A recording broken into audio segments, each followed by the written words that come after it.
హైదరాబాద్ నగరంలోని Khairatabad cent Luke's church క్రైస్తవులు Christmas వేడుకలు ఘనంగా జరుపుకున్నారు. కార్యక్రమంలో ప్రెస్ బీటెక్ ఇన్ఛార్జ్ రేవరెండ్ కట్ట మాణిక్యరావు గారు దైవ సందేశం అందించారు. చర్చ్ అనంతరం lions club SN Reddy, Harbinder Singh, Mallareddy, Avanthireddy గారు కేక్ కట్ చేసి జ్యూస్ పంచారు. అదేవిధంగా దేవాలయంలో కాంగ్రెస్ ప్రభుత్వం క్రైస్తవులకు బట్టల పంపిణీ చేసినారు మరియు క్రైస్తవులు ఒకరిని ఒకరు శుభాకాంక్షలు తెలుపుకున్నారు.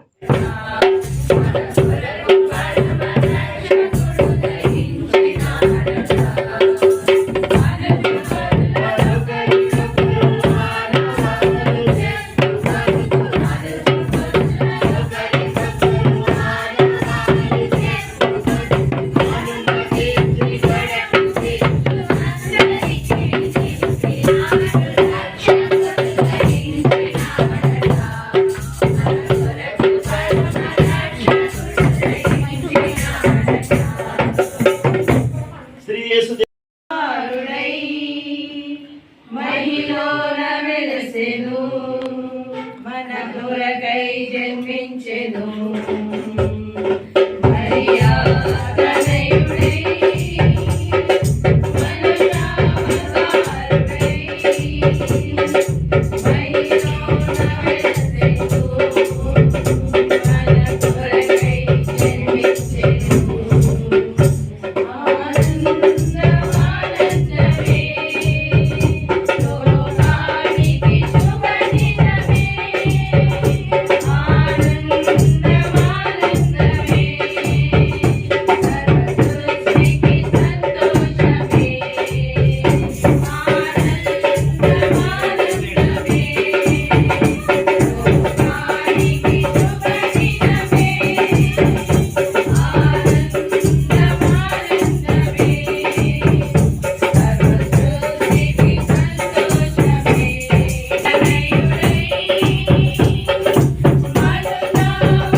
అదేవిధంగా ఇతర డ్రింక్స్ బట్టి కూడా మీకు వందనాలు చెల్లిస్తున్నాం. మీ బిడ్డలకు చేస్తున్న ఈ యొక్క సమాజ సేవను మీరు జ్ఞాపకం చేసుకొని మీరు చేస్తున్న సేవను విస్తరించపై చేయమని ప్రార్థిస్తున్నాను. ముఖ్యంగా నిరంతరంగా ఈ యొక్క సేవలు మా భారతదేశంలో విస్తరింపచేసి అనగానే ప్రజలకు పేద ప్రజలకు నిస్సాస్థితిలో ఉన్న వారికి మీరు సహాయం చేస్తుండగా వీరందరికీ మంచి ఆరోగ్యాన్ని ఆయుష్ను ప్రసాదించమని ప్రార్థిస్తున్నాం కదా. మీరు యొక్క పిల్లలను మీరు యొక్క కుటుంబాలను మీరు దీవించండి. రోగం మరి ముఖ్యంగా మీరు చేస్తున్న ప్రతి ఆరోగ్యంలో మన దేశం కొరకు మా ప్రజల కొరకు ప్రార్థిస్తున్నాను కదా. మా యొక్క రాష్ట్రపతి గారిని, మా యొక్క ప్రధానమంత్రి గారిని, మా యొక్క గవర్నర్ను, మా రాష్ట్ర ముఖ్యమంత్రి గారిని